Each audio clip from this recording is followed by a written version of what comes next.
Bom dia, meus irmãos. Vamos nos aproximando, nos assentando, para nós iniciarmos o nosso momento de culto, adoração, louvor a Deus. Vamos nos preparar para celebrar a graça do nosso Senhor. Amém?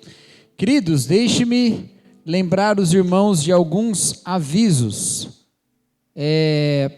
Primeiro, na verdade, acho que é um aviso só. Quero lembrar os irmãos de que domingo que vem nós temos assembleia, tá bom? Então, os irmãos que são membros da igreja, domingo que vem nós teremos a nossa assembleia nesse horário aqui, tá? Por volta aí das 10h30, tá bom? Não perca, nós precisamos de quórum aí para valer as decisões da assembleia. Se não tiver quórum, elas não valem, tá bom? Também lembrando os irmãos que frequentam a nossa igreja e querem se tornar membros, fala comigo essa semana ainda para a gente marcar um papo, que aí já entra nessa próxima assembleia, tá? Aí eu explico certinho tudo como funciona, tá bom? Muito bem, queridos, eu acho que é só esse, né? Nós teremos... Ah, não, tem mais um. As crianças estão ensaiando, tá bom? Para a Páscoa. Então, hoje, daqui a pouquinho, elas vão lá para o ensaio. Né, Malu? Né? Isso aí. Então, daqui a pouquinho, as crianças vão lá para o ensaio junto com a Cris, tá bom? E vai ser lindo, tá? Então, se a sua criança não veio hoje, não tem problema, traga no domingo que vem. Né, Cris? Tá bom, queridos? Vamos orar então? Para iniciarmos o nosso momento de adoração. Senhor nosso Deus, estamos reunidos aqui, ó Pai, porque o Senhor é digno de toda honra, toda glória, de toda a nossa vida no Teu altar. Nós queremos engrandecer o Senhor, o Teu nome, pela obra da salvação que o Senhor realiza na nossa vida, mas também por quem o Senhor é.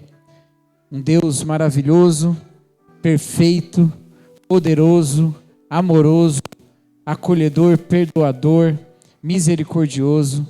Que o Senhor, ó Deus, receba todo louvor, hoje e sempre, nas nossas vidas. Essa é a nossa oração em nome de Jesus Cristo. Amém. Amém. Convido você que pode a ficar em pé. Um bom dia. Seja bem-vindo, seja bem-vinda a esse período. Nós cantamos ao Senhor porque Ele nos amou primeiro. E o seu amor, Ele nos alcança todas as manhãs, todos os dias. Que bom é pertencer a esse Deus.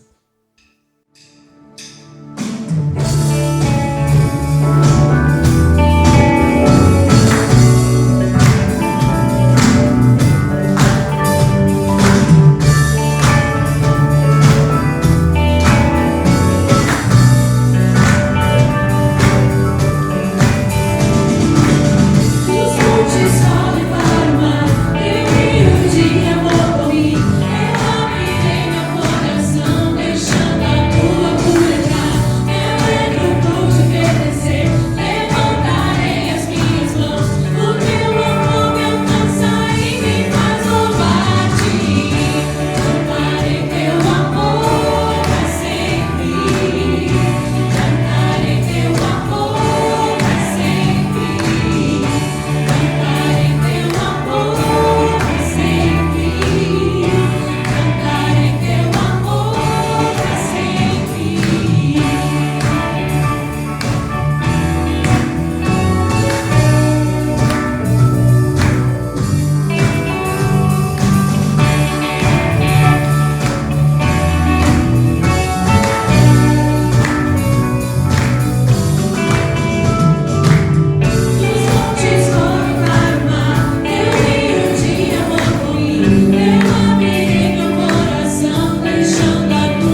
Confiar.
protege. E no Senhor nós estamos seguros que podemos descansar. Obrigada, Senhor, por isso. Diante disso, nós podemos dizer que o Senhor é santo. Só o Senhor é santo, só o teu nome. Rendemos o nosso louvor ao Senhor.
é santo, Deus que merece toda a honra, toda a glória.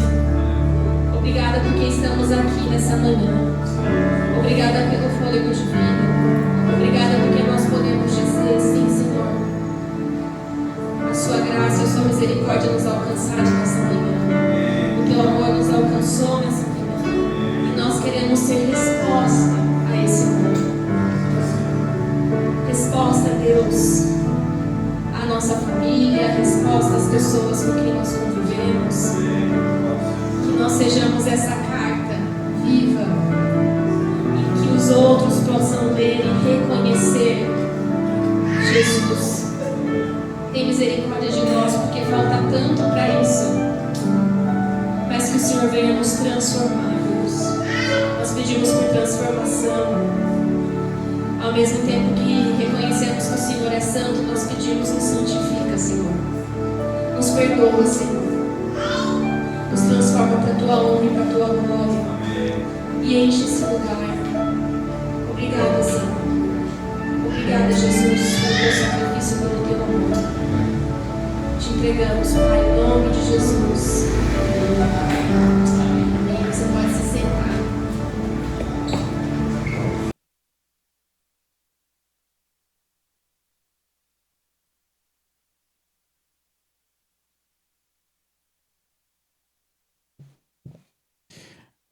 Amém. As crianças vão acompanhar a Cris para ensaiar para a Páscoa. Isso aí. É para lá, para o outro lado. Acho que ela está...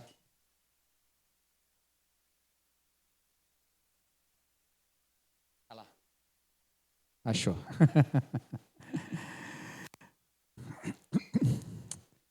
Amém, queridos. Como é bom cantarmos do amor de Deus. E cantaremos para sempre. Convido os irmãos a abrirem suas Bíblias no Evangelho de João, capítulo 1. Continuamos passando pelo Evangelho de João,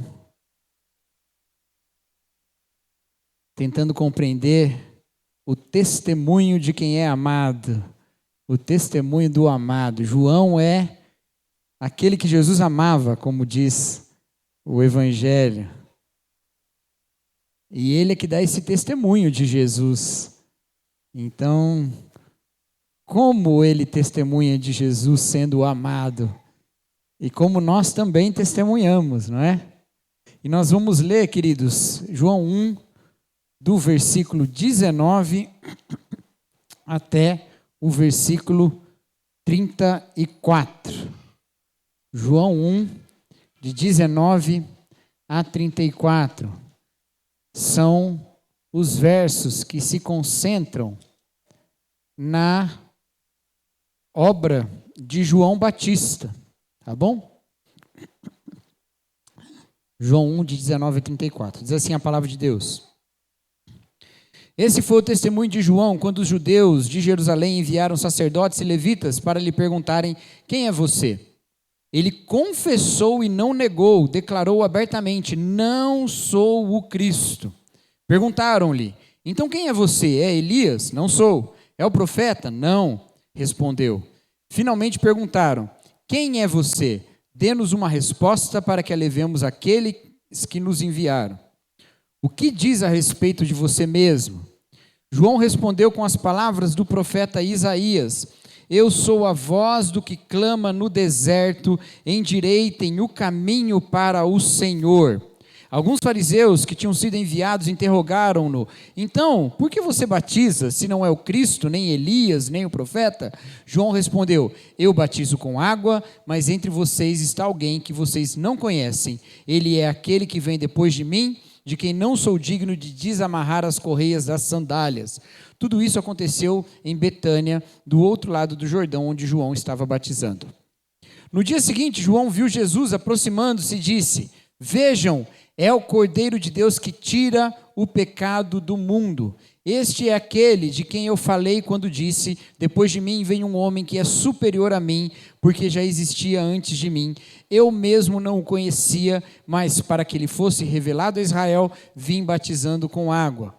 Então João deu o seguinte testemunho: eu vi o Espírito descendo do céu como pomba e permanecer sobre ele.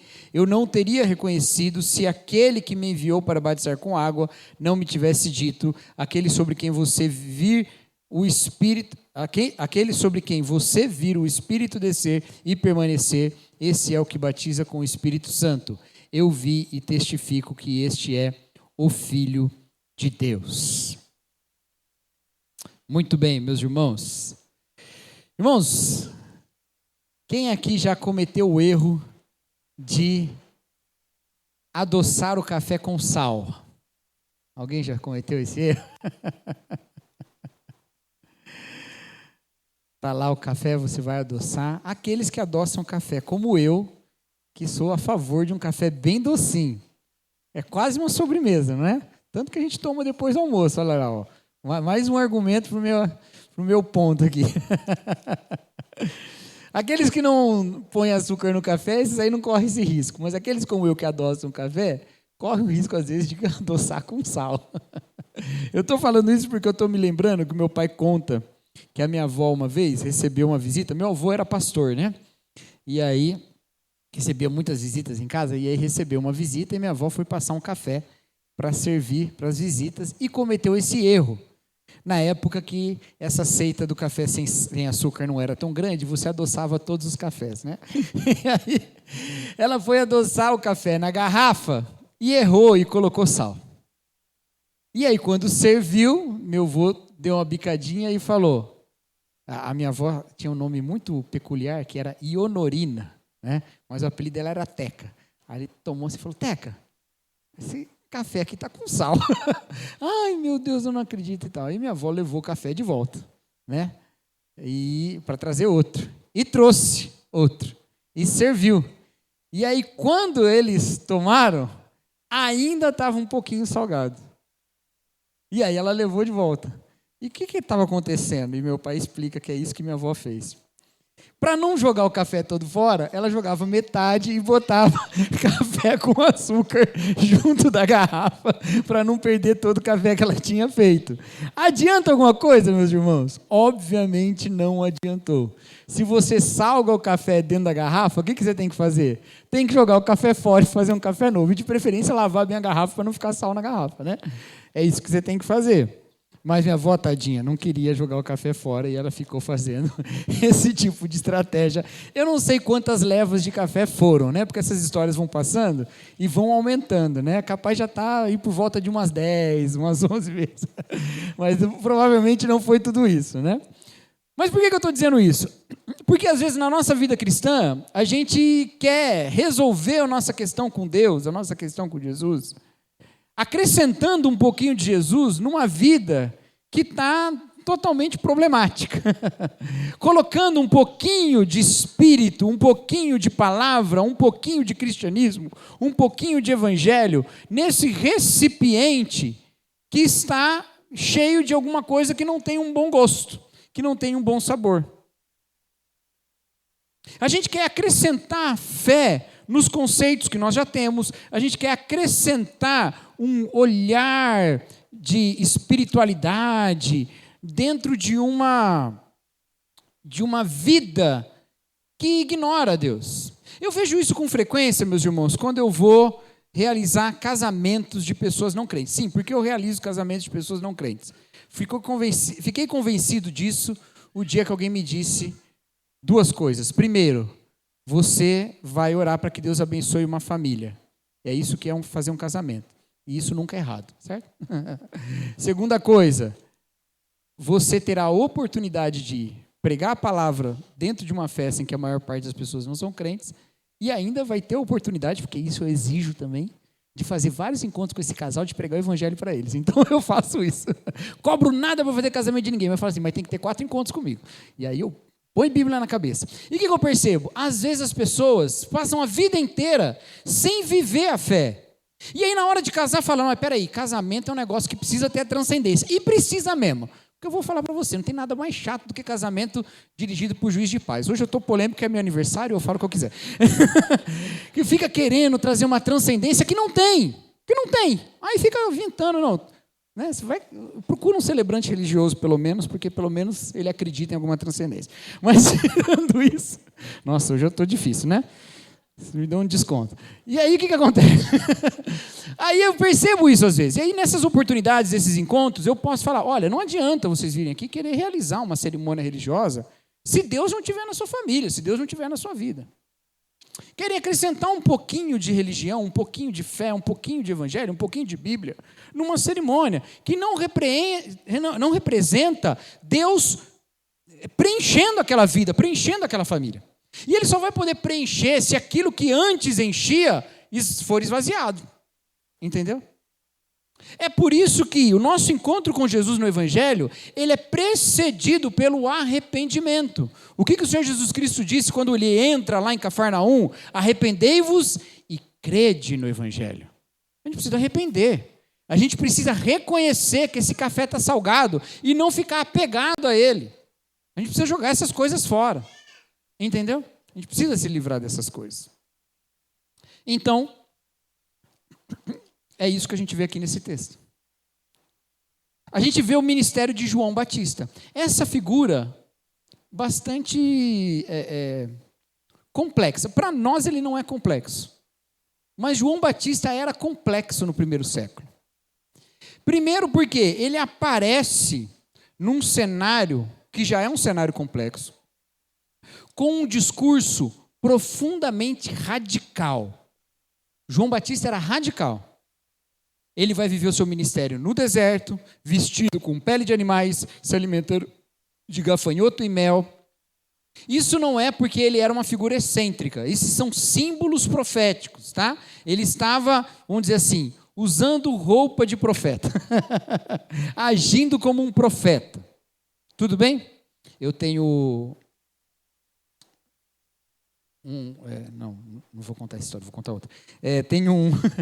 Tem um autor, um teólogo, um dos meus teólogos preferidos do Novo Testamento, chamado Scott McKnight, e ele não é pastor, ele é um diácono da igreja anglicana. E ainda que na igreja anglicana o diácono tenha funções pastorais, né, mas ele não é um reverendo da igreja anglicana, um sacerdote. E às vezes ele é chamado para falar em algumas reuniões que são cultos. E às vezes ele vai em cima da hora e aí ele bota a roupinha de diácono, né? Que é bem parecido com a gola clerical que a gente vê, por exemplo, padres usando e ministros de outras tradições cristãs também. Batistas, alguns, mas menos, né? E aí ele diz que toda vez que ele vai no aeroporto, assim, para pegar o avião, ele está vestido desse jeito, alguém vai a ele pedir uma oração. E ele falou que ele gosta de vestir assim por causa disso. Porque quando ele vai, as pessoas vão a ele pedir oração. Por quê? Porque é um símbolo reconhecido de um sacerdócio, certo? E oração também é alguma coisa que o sacerdote faz. É mais ou menos assim a vida de João Batista. A forma como ele se veste, onde ele está, o que ele fala, a maneira como ele age, remete aos profetas do Antigo Testamento. Então é um símbolo profético que aponta para isso tudo. Tudo bem? Beleza? Tá? Não é só a excentricidade dele, não. Mas também é um protesto profundo contra a forma ou as formas de organização da vida do seu tempo. Fossem as formas romanas, pela lei romana, pelos conceitos romanos, pelos sonhos romanos de sucesso, fossem as formas religiosas da religião judaica. Era um protesto profundo com isso, tanto que ele sai da cidade e vai para o deserto, ele se afasta de todo mundo. E ele prega com bastante veemência. Mas ele também é complexo porque ele atrai muita gente. Ele atrai tanta gente que Jesus vai usar João Batista para desafiar aqueles que o desafiavam, dizendo assim, com que autoridade João pregava?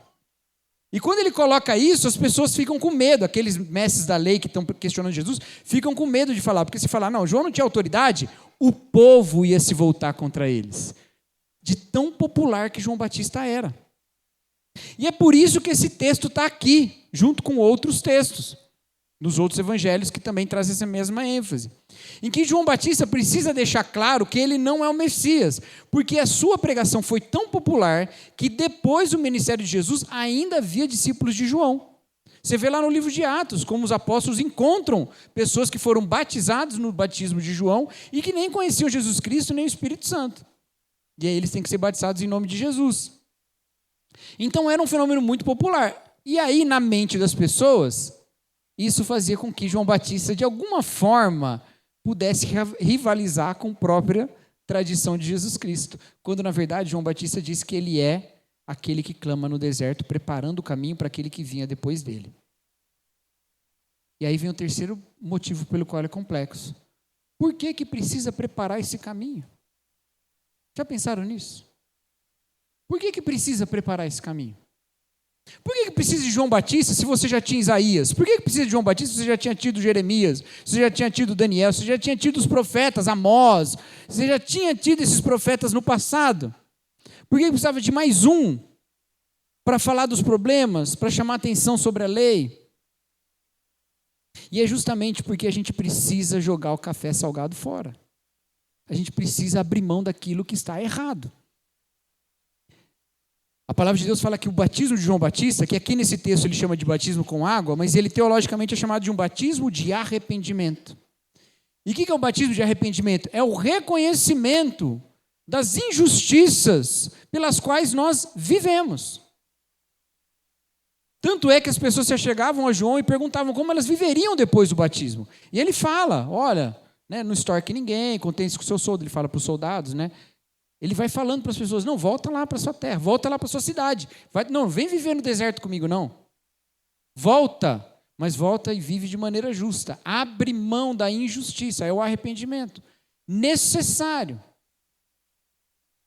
E o que está acontecendo aqui com João Batista, de novo, ele foi popular, atraiu muitas pessoas, é que está se formando uma comunidade profética.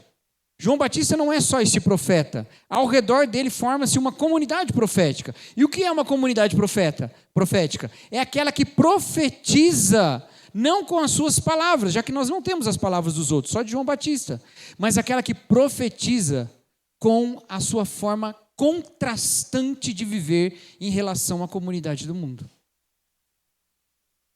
A comunidade de João Batista, que é esse caminho preparado por Deus, através do profeta, ela protesta contra a forma como o mundo caminhava. Entendeu? Então, o que João Batista está preparando esse caminho é que ele já está aguçando pessoas que reconhecem o problema das injustiças do mundo e da vida, do pecado pessoal e da sociedade, e que esse pecado não está só lá fora, está em cada um, e que se arrepende e que se batiza dizendo, eu preciso mudar de vida, eu preciso de um Salvador, eu preciso de esperança. Essa comunidade se forma na expectativa do Messias que virá preencher essa esperança. Porque o primeiro passo para a formação da igreja é esse reconhecimento de que nós não temos em nós mesmos a capacidade de formar essa vida transformada. Esse é o aspecto que João Batista traz, que forma essa comunidade e que continua depois na comunidade de Jesus Cristo. A comunidade de Jesus Cristo, no batismo de Jesus Cristo, é aquela que começa em um protesto em relação ao pecado. Tudo bem, gente? Deu para entender isso? Há um protesto da vida cristã em relação ao pecado. Michael Gorin diz que a igreja é uma comunidade contraste. Não é uma comunidade contraste, ainda que tenha muito traste dentro dessa comunidade, mas não é isso. É contraste, de contrastar. Ela contrasta com o mundo. Um outro teólogo chamado Stanley Hauerwas, inclusive durante a aula que eu estava me lembrando dele, ele diz que a igreja deve estar no mundo. Na verdade, era melhor eu falar isso depois, mas agora já comecei. Ele fala que a igreja deve ser um exemplo para o mundo daquilo que Deus pode fazer com a humanidade se a humanidade estiver debaixo do seu reino. Então o mundo deve olhar para a igreja e falar, se Deus reinar sobre todos nós, é assim que nós seremos. Porque tem um segundo passo. Se o primeiro passo é esse arrependimento, esse reconhecimento da injustiça do mundo, de que a gente tem que jogar essas coisas fora, de que a gente tem que se arrepender de todos esses conceitos, que às vezes parecem serem justos, verdadeiros e bons, mas não são, só são justos, verdadeiros e bons na mentalidade corrompida do homem pecador. Agora vem o Salvador, e isso é na segunda parte do texto. No versículo 20, quando João olha, vê Jesus Cristo e fala: esse é o Cordeiro de Deus que tira o pecado do mundo.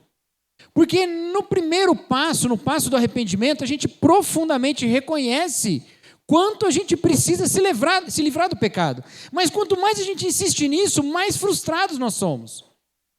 Porque não tem jeito. Porque se a gente quiser fazer uma comunidade de santos pelo nosso próprio senso de justiça, não vai demorar muito para essa comunidade se tornar, de alguma maneira, pior do que a que estava antes. Pior. Porque a gente começa a estabelecer critérios de santidade e regras que são regras pautadas na nosso próprio senso de justiça e que vão criar injustiças, opressões, escravidão.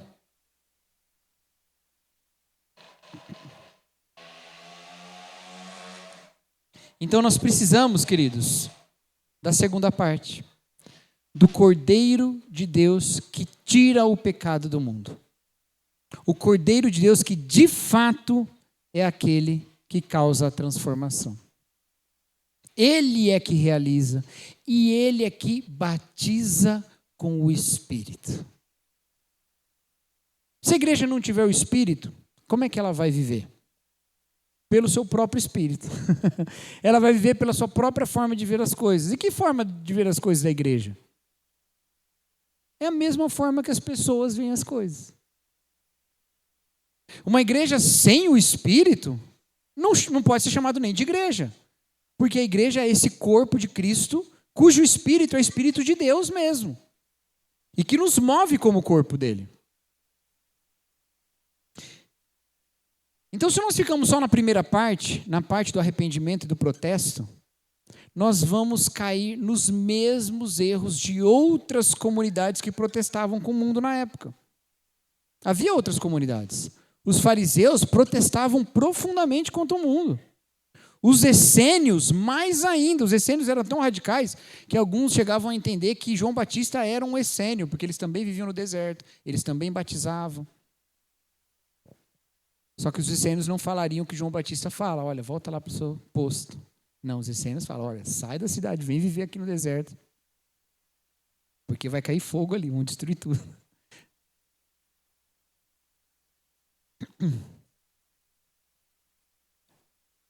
Havia muitas comunidades que faziam protesto em relação ao mundo. Há muitas comunidades hoje que fazem protestos em relação ao mundo.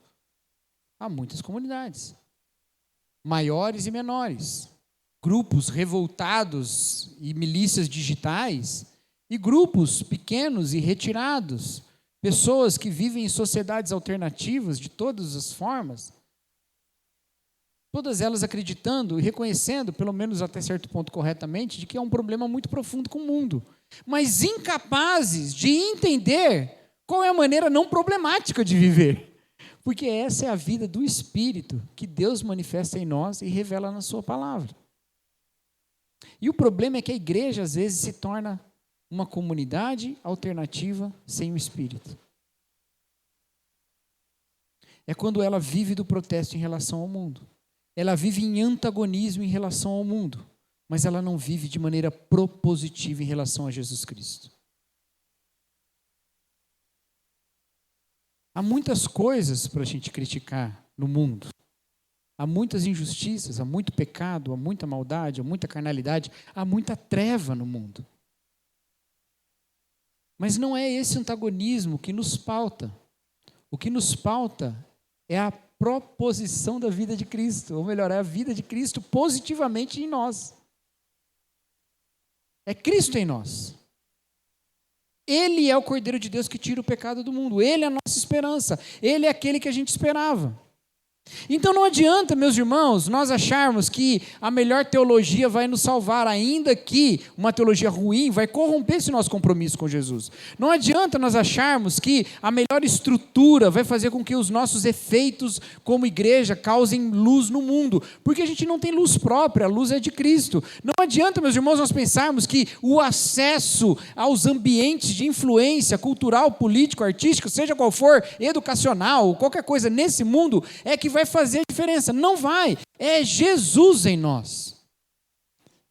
Porque João Batista sai de toda influência, vai para o deserto, fala, a gente tem que se arrepender de tudo. E aí quando Jesus vem, ele fala, este é o Cordeiro de Deus, maior que eu, não sou digno de desamarrar as sandálias. Vai com ele. E aí é com ele que a gente vai. E ele age através de nós. E ele vive através de nós. Entendeu? E aí começa com o quê? Com um arrependimento profundo, que nota que o problema não está lá fora, mas o problema também está aqui dentro. O que fala como o profeta Isaías falou: eu sou um homem de lábios impuros e habito no meio de um povo de impuros lábios. Eu sou alguém de coração quebrantado, ou alguém de coração corrupto, e habito no meio de um povo de corações corruptos. Eu sou alguém com a mão violenta e habito no meio de um povo de mãos violentas. Eu sou alguém de mente corrompida e habito num mundo de mente corrompida. Eu preciso do Cordeiro de Deus que tira o pecado do mundo. Não é o mundo que precisa desse Cordeiro e eu estou tudo bem. Eu preciso. Eu preciso jogar fora o café salgado.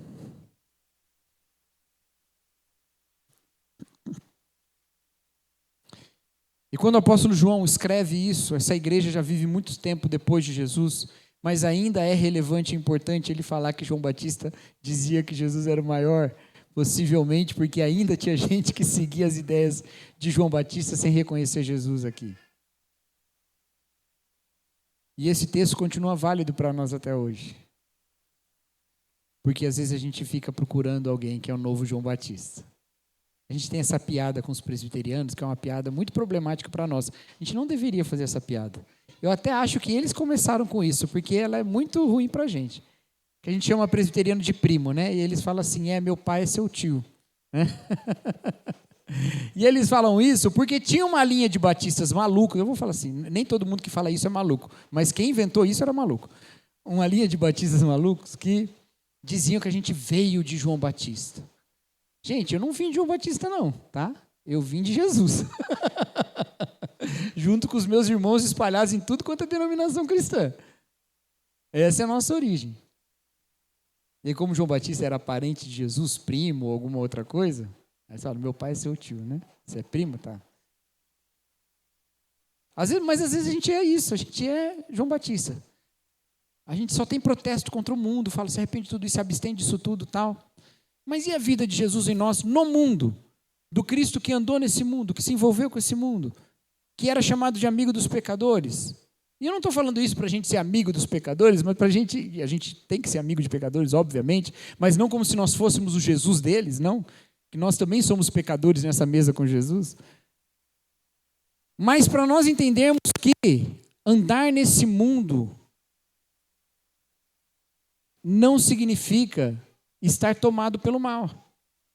É como o Senhor Jesus Cristo faz neste mesmo livro de João, lá no capítulo 17, quando ele pede, eu não os peço que os tire do mundo, mas que os livre do maligno, que os livre do mal.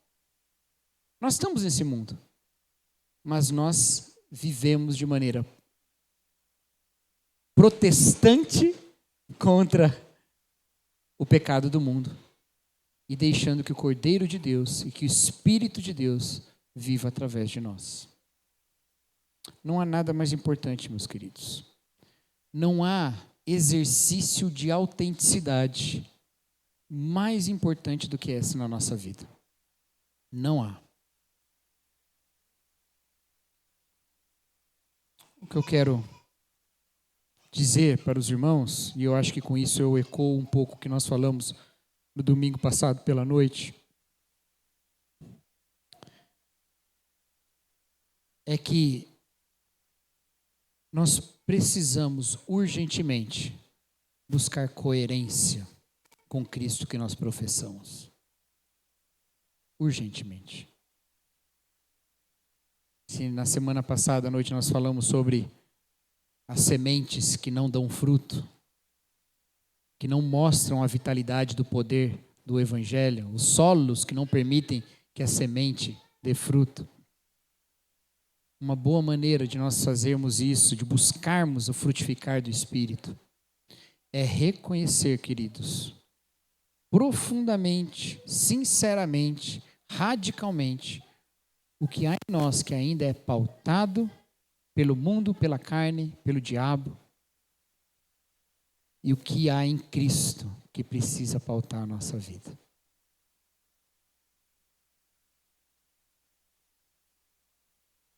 Nós precisamos parar de tentar jogar café bom no café ruim. A gente precisa estar disposto a uma transformação profunda e completa. E eu acho que você já passou por isso em algum momento. Eu tenho certeza que alguns de nós têm histórias de transformações radicais na sua vida, profundas. E eu sei que alguns de nós, porque já contaram para mim testemunhos assim, reconhecem que, se não fosse Jesus Cristo, estariam numa condição absolutamente diferente nesse momento. Mas o problema é que às vezes a gente guarda um pouquinho do café salgado ainda e fala, não vou jogar fora, vou jogar mais um pouquinho aqui. E fica acomodando a nova vida do Espírito ao velho homem que ainda vem de vez em quando lutar com a gente. Não há exercício de autenticidade mais importante do que a busca por ser coerente com Cristo que nós professamos. A gente gasta muito dinheiro nem tanto, né, Jennifer e Ruama, né, que são psicólogas, né? Gasta tanto dinheiro para estar bem consigo mesmo, porque está desvalorizada a profissão, né? Mas a gente gasta algum dinheiro, para tentar entender a si mesmo, ser autêntico, ser, né? Isso é bom. Isso é bom, do ponto de vista da saúde mental e emocional. Mas a gente não se esforça o suficiente para pegar essa vida que agora se compreende e tecê-la com os fios de Cristo. A gente não gasta tempo suficiente com isso, a gente não se dedica o suficiente. Pensa comigo. Vamos lá, vamos colocar esse desafio aqui. Qual foi a última vez que você confessou a Deus um pecado, ou que você tomou uma decisão na sua vida, diante de um apelo do púlpito, ou de uma experiência individual? Qual foi a última vez que você tomou uma decisão de mudança de vida diante de Jesus Cristo e essa mudança de fato permaneceu? Qual foi a última vez? Percebe?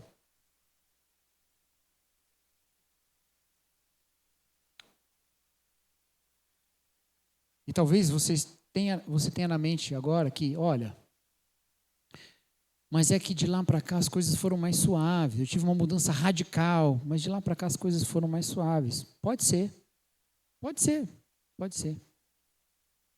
Mas será que não há algo na sua vida com o qual você luta?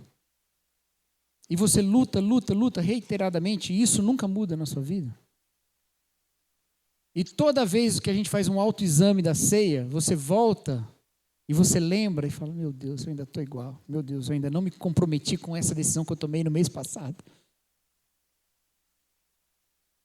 Então deixa eu falar uma coisa para você. Eu não quero deixar aqui você desesperado, porque tem um Cordeiro de Deus que tira o pecado do mundo. Então você não precisa ficar desesperado. Eu só quero te dizer que os métodos não estão levando a essa transformação. Então mude de método. Como muda de método? Você precisa de alguém para prestar conta? Encontra alguém para prestar conta.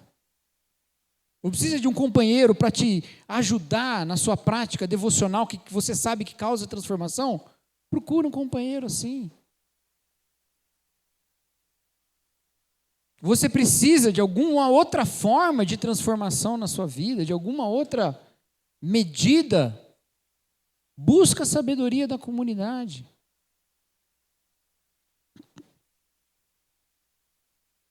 Não, eu só precisava dessa palavra mesmo. Amém, glória a Deus. Então vai. Então vai. Mas vamos tomar decisões hoje, queridos, que de fato sejam transformações.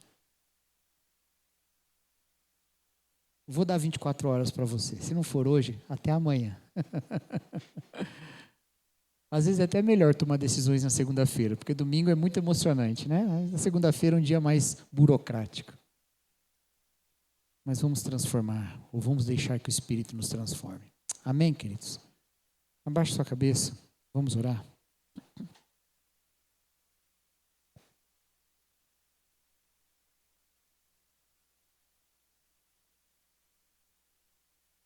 Fale com o Senhor. Peça ao Senhor coerência com a vida de Cristo. Peça que a vida de Jesus seja manifestada na sua vida.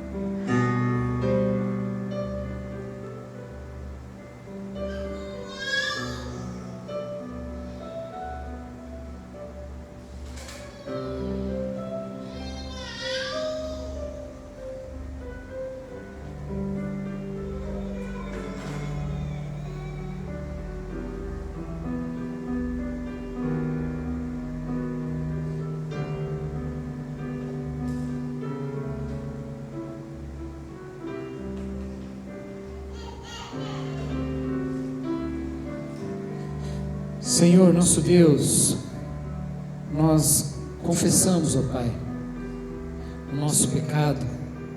Nós confessamos, Senhor, a realidade da permissividade, ó Deus, que nós temos, de quanto nós somos relapsos, ó Pai, em nos comprometer com a Tua Palavra. Eu peço, ó Deus, que o Senhor nos transforme profundamente. Senhor, tire de nós tudo aquilo que não te agrade, e que o Espírito do Senhor tenha livre acesso a cada área da nossa vida, nos levando a um posicionamento, a uma expressão de vida que seja condizente com Jesus Cristo. Obrigado, Pai, porque o Senhor não desiste de nós. Obrigado porque o Senhor continua nos atraindo com o Teu Espírito para o Senhor mesmo e para a Tua Palavra. Obrigado, Senhor, que a despeito da nossa carnalidade, o Senhor continua agindo através de nós, através da sua igreja. Pedimos, ó Pai, que mais e mais a glória do Senhor seja vista nesse mundo, a começar de nós e para todos aqueles que creem no Senhor, e espalhando para todos aqueles que reconhecerão Jesus Cristo como Senhor pela pregação do Evangelho. Essa é a nossa oração em nome de Jesus Cristo. Amém. Deus abençoe, irmãos.